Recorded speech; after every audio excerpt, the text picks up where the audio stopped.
Assalamualaikum warahmatullahi wabarakatuh. Saya Rio Mizafali Aditya dengan NIM 240304506. Di sini saya akan menjelaskan Undang-Undang ITE dengan tema pasal karet Undang-Undang ITE terhadap demokrasi digital menuju shutdown of expression. Assalamualaikum warahmatullahi wabarakatuh. Saya Rio Mizafali Aditya dengan NIM 240304506 dari kelas 2A STI. Di sini saya akan membahas Undang-Undang ITE yang bertemakan pasal karet Undang-Undang ITE terhadap demokrasi digital menjadi dan of expression. Judul ini tidak hanya sekedar provokatif, tapi juga merupakan refleksi dari situasi saat ini sedang kita hadapi di Indonesia. Sebagai sebuah ironi, ketika hukum yang harus melindungi kita justru menjadi alat membungkam. Yang pertama ada latar belakang. Undang-Undang Informasi dan Transaksi Elektronik atau Undang-Undang ITE pertama kali disahkan pada 2008 dengan jumlah utama yang untuk mengatur berbagai aktivitas di ruang digital.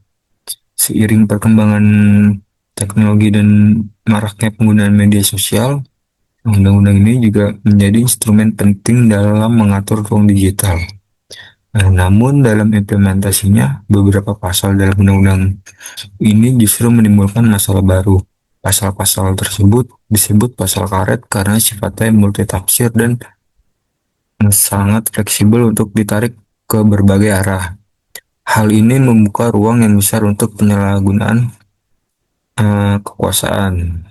Namun seiring berjalannya waktu, muncul berbagai kritik terhadap beberapa pasal dalam undang-undang ini yang dianggap tidak jelas dan terlalu luas tafsirannya. Pasal-pasal tersebut kemudian disebut sebagai pasal karet karena seperti karet dapat ditarik kemana saja sesuai kepentingan. Hal ini tentu sangat berbahaya karena membuka peluang kriminalitas terhadap siapapun, khususnya mereka yang aktif bersuara di ruang digital. Selanjutnya, apa itu pasal karet? Dasar hukum, pasal karet adalah pasal dalam suatu undang-undang yang tidak memiliki batasan makna yang jelas. Karena maknanya luas dan multitafsir, maka pasal tersebut sangat rentan disalahgunakan oleh aparat penegak hukum ataupun pihak lain. Pasal dalam perundang-undangan yang diredaksi tidak memiliki batasan yang tegas dan jelas sehingga dapat diinterpretasikan secara bebas oleh penegak hukum atau berkepentingan. Dan sebagai contoh, pasal 27 ayat 3 yang membuat tentang larangan distribusi informasi bermuatan pencemaran nama baik. Dan pasal 28 ayat 2 melarang menyebar informasi yang dapat menimbulkan kebencian atau permusuhan berdasarkan sara. Masalahnya, apa yang dimaksud dengan pencemaran baik atau kebencian sangat subjektif tanpa definisi yang ketat. Aparat bisa menggunakan pasal ini untuk menjerat siapa saja. Pasal apa saja yang dianggap pasal karet? Yang pertama ada pasal 27 ayat 3 yang berbunyi setiap orang dengan sengaja dan tanpa hak mendistribusikan atau mentransmisikan atau membuat dapat diaksesnya informasi elektronik atau dokumen elektronik memiliki muatan penghinaan atau pencemaran nama baik. Yang kedua ada pasal 28 ayat 2 yang berbunyi setiap orang dengan sengaja tanpa hak menyebarkan informasi yang ditujukan untuk menimbulkan rasa kebencian atau permusuhan individu atau kelompok masyarakat tertentu berdasarkan atas suku, agama, ras, dan antar golongan atau yang bisa disebut dengan SARA. Selanjutnya ada di pasal 29 yang bertentangan dengan ancaman kekerasan. Terus pasal 36 tentang kerugian akibat penggunaan teknologi. Selanjutnya, dampak terhadap demokrasi digital. Kategori hukum di Indonesia, yang pertama ada membatasi kebebasan berpendapat. Sebagai negara demokrasi, kita juga memiliki hak untuk berpendapat, menyampaikan aspirasi, dan mengkritik kebijakan publik. Namun, ketika ruang digital dibatasi oleh pasal-pasal karet, maka kebebasan itu menjadi ilusi. Banyak orang yang akhirnya takut menyuarakan pendapatnya. Kritik yang seharusnya menjadi bagian kontrol sosial berubah menjadi alat menghukum. Juga ini menyebabkan ketakutan terhadap menyampaikan kritik ketika banyak aktivis, jurnalis, dan masyarakat sipil yang didiskriminasi. Kita sudah banyak menyaksikan sejumlah aktivis ditangkap, jurnalis diintimidasi, dan masyarakat umum dilaporkan hanya karena unggahan di media sosial yang dianggap menghina atau menyinggung. Akibatnya terjadi pembungkaman suara publik secara sistematis. Ini tentu bertentangan dengan semangat demokrasi. Selanjutnya ada kasus nyata. Yang pertama, Jering SID terkenal dengan pasal 27 ayat 3 dan pasal 28 ayat 2. Itu Jering SID adalah musisi yang dihukum karena menyebut IDI sebagai kacung WHO di Instagram. Kritika terhadap kebijakan COVID-19 justru dianggap menghina institusi. Yang kedua, ada Ananda Badudu pasal 28 ayat 2, terus Surya Anta pasal 28 ayat 2. Selanjutnya ada shutdown of expression.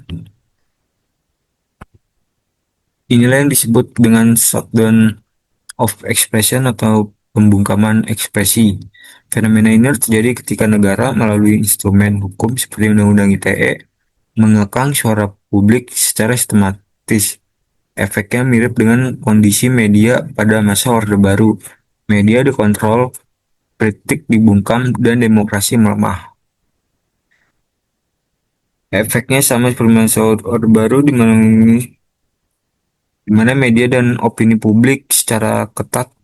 Bedanya sekarang bukan hanya media yang dikontrol, tapi juga warga digital yang punya akun di media sosial. Ketika masyarakat tidak lagi merasa aman untuk berbicara, maka demokrasi digital sedang mengalami kemunduran serius. Selanjutnya ada kontradiksi dengan hak asasi manusia. Masalah yang dihadapi ada di Undang-Undang 1945 pasal 28E yang menegaskan bahwa setiap orang berhak atas kebebasan berserikat, berkumpul, dan mengeluarkan pendapat. Terus ada yang kedua ada Deklarasi Universal HAM pasal 19 yang menyatakan bahwa setiap orang berhak atas kebebasan berpendapat dan berekspresi. Artinya pasal-pasal karet ini bertentangan dengan prinsip dasar demokrasi dan hak asasi manusia. Jika hukum bertabrakan dengan HAM, maka hukum direvisi, bukan sebaliknya. Nah, selanjutnya ada revisi dan tuntunan publik, upaya untuk meningkatkan kesadaran hukum. Memang pemerintah telah mencoba merevisi Undang-Undang ITE seperti pada tahun 2021, namun pasal-pasal karet tersebut dipertahankan. Maka dari itu, berbagai kelompok masyarakat sipil menuntut satu, penghapusan atau perjelasan redaksi dalam pasal-pasal multitafsir. Yang kedua, perlindungan hukum terhadap pembela HAM, jurnalis, dan warga negara yang menyampaikan kritik secara damai. Memang pemerintah sempat melakukan revisi hukum pada tahun 2016 dan kemudian tahun 2021. Sayangnya, pasal-pasal yang paling bermasalah justru dipertahankan, hanya sedikit diperhalus redaksinya. Karena itu, muncul berbagai tuntutan dari masyarakat sipil, diantaranya penghapusan atau penjelasan pasal-pasal multitafsir, penerapan prinsip kehati-hatian dalam proses hukum, perlindungan hukum dari pembela HAM, jurnalis dan warga kritis, pengawasan yang ketat terhadap aparat hukum agar tidak semena-mena. Publik tidak menolak Undang-Undang ITE sepenuhnya, tapi menuntut agar undang-undang ini benar-benar untuk kebaikan bersama, bukan alat represi. Selanjutnya ada solusi dan harapan. Yang pertama, perlunya literasi digital dan hukum. Masyarakat perlu diberi pemahaman tentang hak-hak digital mereka, termasuk bagaimana menyuarakan pendapat tanpa melanggar hukum. Yang kedua ada reformasi hukum secara menyeluruh, bukan hanya tambal sulam. Pasal-pasal multitafsir harus dihapus dan diperjelas definisinya agar tidak bisa disalahgunakan. Yang ketiga, demokrasi digital harus dijaga dengan regulasi yang adil. Dibutuhkan peran aktif dari masyarakat sipil, akademis, dan media untuk mengawal proses hukum dan menolak kriminalisasi terhadap ekspresi.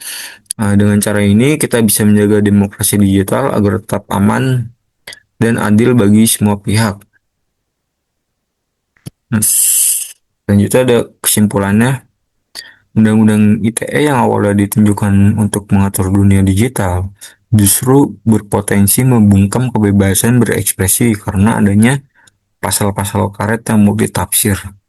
Penggunaannya seringkali menjerat kritik dan pendapat publik, sehingga mengancam demokrasi digital. Oleh karena itu, diperlukan reformasi hukum, peningkatan literasi digital, dan perlindungan terhadap hak berpendapat agar ruang digital tetap menjadi tempat yang bebas dan adil. Sebagai penutup, mari kita ingat selalu hal penting. Undang-undang ITE adalah alat yang bisa kita gunakan untuk melindungi masyarakat dari kejahatan digital, tapi ia juga bisa berubah menjadi senjata yang membungkam kebebasan. Kita sebagai warga negara harus terus kritis, aktif menyuarakan perbaikan dan mendorong regulasi yang adil dan transparan. Jangan sampai kita kehilangan hak untuk berbicara hanya karena takut. Demokrasi ini tidak akan hidup tanpa kebebasan berpendapat. Mari kita jaga ruang digital kita bersama. Kurang mungkin cukup sampai sini. Kurang lebihnya mohon maaf. Wassalamualaikum warahmatullahi wabarakatuh. Thank you, everyone! Thank you, Elmar! Boom!